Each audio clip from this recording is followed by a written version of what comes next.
The Treasury Department is spearheading a massive rescue effort for small businesses, offering billions of dollars in forgivable bank loans as long as those businesses hold on to their workers.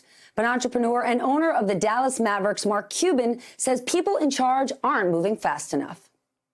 This is the point right now where banks and Treasury have to get their act together, and the Treasury has to say to banks, loan money first, ask questions later, deal with fraud later. This is that inflection point.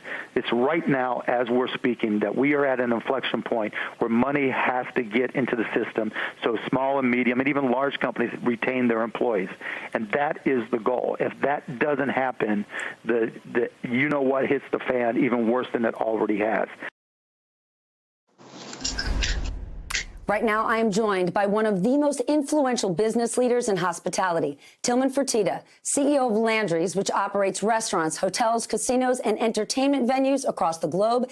He's a New York Times bestselling author and the owner of the Houston Rockets. Tilman, you heard what Mark Cuban had to say. What is your take on the government's approach to helping small business? Is it the right idea, the right execution? It's definitely the right execution, but what I'm hearing from a lot of small business owners right now is the fact that they haven't gotten the money yet. And I totally agree with Mark, and I've talked to people about this in the beginning. Even we're not set up to do unemployment, the masses of millions of people that we have right now. I've always said, get the money to the companies, let us get it to the employees, and then come back and audit us later and make it a federal crime if you do something you shouldn't do. But the name of the game right now, whether it be through payroll or you do it through this program, is let's get the money to the businesses and let's get the money to the individuals. They are not getting their money yet, and that's what we have got to do. That should be the only goal out there right now, is let's please get the money to all these millions of people out there that are unemployed.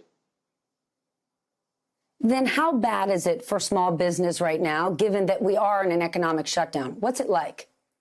Well, I can tell you this, Stephanie, and I'm a guy that has restaurants all over the world, casinos from coast to coast, amusement parks, and a basketball team, and nothing is open. But yet the poor little nail salon isn't open, the little retail store isn't open, the little smoothie shop isn't open.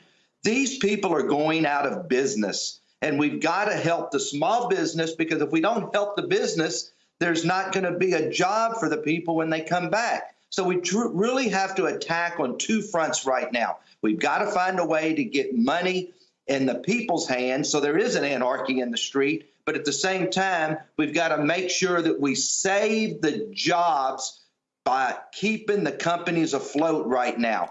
America is made up of so many small businesses, millions upon millions. We really want to save all these small businesses. You recently let go 45,000 of your employees. You did it when the crisis began. You said you did it as a favor to them. How did you make that call? You know, sometimes you don't use the most perfect words, but I've been through these crises before, and I know what happens with unemployment, because I was around for 87, and I was around for 2001, and I was around for the 2008. I mean, you're never doing anybody a favor. But I also know that my job is to save the company and be able to bring these people back as soon as possible. And I knew that my payroll tail was still going to be $100 million.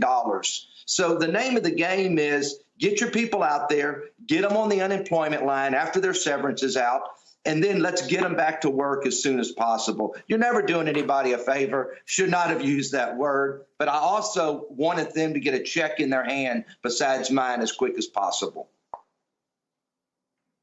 Tilman, you're also a mentor to all sorts of young entrepreneurs, and I want to get to some viewer questions. Brittany Rose from North Carolina asks this. Watch.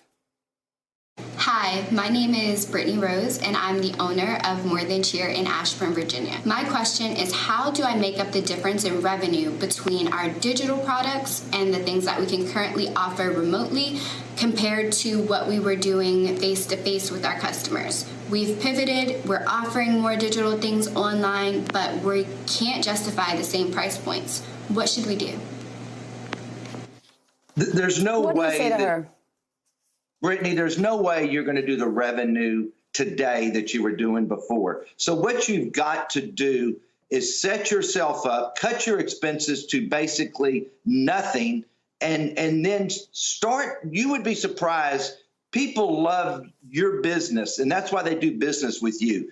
But set things up where give them a discount when things start up in the future. And at the same time, if you're showing them this product, give them another product. Don't worry about your cost right now. Get your revenue up. You can always control your costs later, but do anything you can do to do any kind of revenue, whether it's bundling up, gift card discounts, whatever you can do for your business.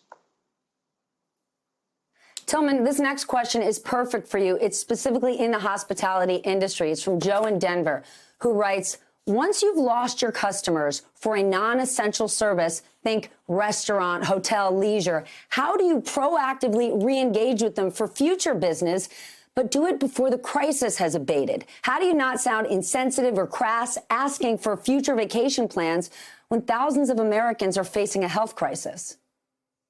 Well, you got to remember, what is this gentleman's name, Joe? Joe, let me just say this, Joe. Okay?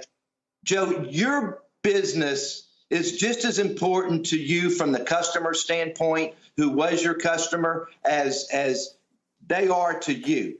They want you to be successful. You can easily reach out to them. If you look at all the companies that are doing great right now because they happen to be in one of those dozen businesses that are doing well, not like the rest of us, Joe, but we're communicating with our customers every day through email. We are doing anything we can do to get them back and let them know how excited we are to have them back. Do not feel bad about what is happening in America. That is beyond your control. What is happening is horrible. It's tragic. It's sad.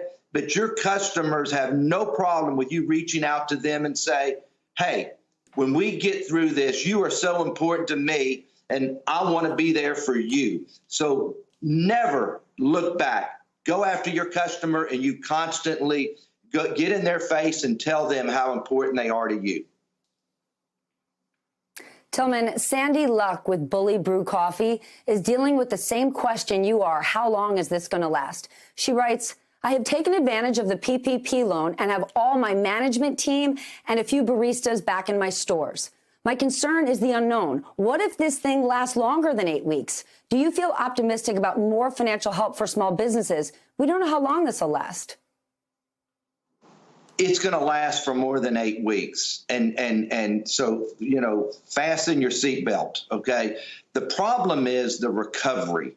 And even though that we might open things up in part of May, the end of May, June, July, depending on what particular business it is going to be a slow road back. And I'm not trying to make anybody feel bad, but when you go to the 2008 crisis, it took us to almost 7 years to get our business back to where we were.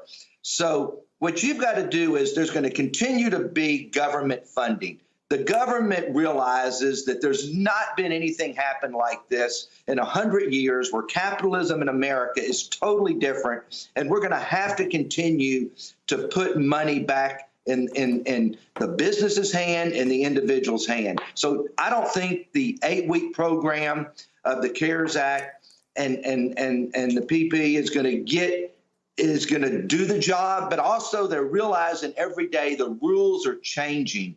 And they're going to continue to maneuver it so it's good for you. The government's not out to get you here. The government here is to save you, and they're going to keep changing the rules to make it better for you. But fasten your seatbelt. It's going to be a long road back, so watch your expenses. Watch your expenses. Tilman, we've got one more question from Gabriella. Like you, she runs a business that's both retail and experience. How concerned are you that on the other side of this, the rules are all going to change? People aren't necessarily going to pack into restaurants or casinos. We don't know what the Department of Health is going to tell us. How do you prepare for that? It is the great unknown, and we talk about it every day. And, what we're doing in my business is we are preparing ourselves for not being able to be at 100% capacity, whether it's because of government or the customer refuses to come back. Or there's another one is we are going to be in a recession with millions of people that are unemployed. So business is not going to be the same. So one of the things we're doing is realizing what can we do to protect the consumer coming in and making sure that they're still safe, what we can do to protect our employees on the job site to make sure that they are safe, and then how can we watch our expenses? How can we manage our business? You know, casinos are usually open 24 hours a day. Maybe they're not open 24 hours a day, so we can clean them well for 4 hours a day and bring our labor down. In restaurants, maybe we're not open 7 days a week anymore because we have to run with less managers. Maybe we need to have smaller menus that are easier for the kitchens to prepare, or you can have less waiters on the floor. Prepare your business to do less business. And that's the biggest mistake right now a young entrepreneur can forget. Do not think it's going to be the same. It 100% is not going to be. Prepare your business for less business. The final words from our friend Tilman Fertitta. Tilman, thank you so much for joining us tonight. I really appreciate it. Hey, NBC News viewers, thanks for checking out our YouTube channel. Subscribe by clicking on that button down here and click on any of the videos over here to watch the latest interviews, show highlights, and digital exclusives. Thanks for watching.